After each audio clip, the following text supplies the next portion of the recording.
Hi, welcome to our Coding Cabin course, Introduction to Python. You might be wondering, what is Python? Python is an extremely popular, high-level programming language that has various applications in a wide range of fields such as simple games to machine learning applications. And if you decide to continue your computer science career, you'll find that Python is used everywhere. What will you learn in this course? The topics that we will be covering in this course are variables and input-output, operators, booleans and conditionals, strings, loops, and functions.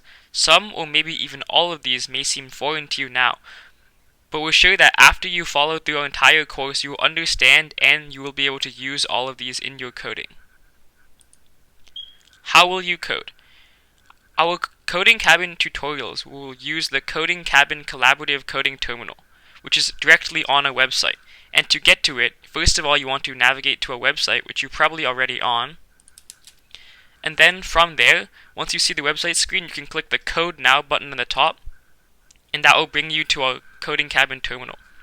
So to use this terminal, on the left side, as you see here, this is where you can type your code. On the right is the output.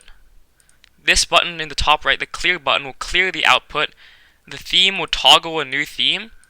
The new button will allow you to create a new one of these, and the workspaces shows you all the previous workspaces you have created before, and the run button in the corner lets you run your code. So first, if we just delete this, we're going to type it again pretty much, but the first line you will code in this tutorial will be the print hello world.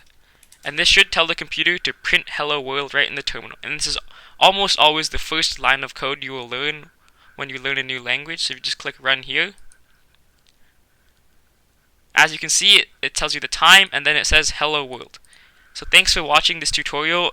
In the next video we will be covering more advanced topics, and we should get started soon.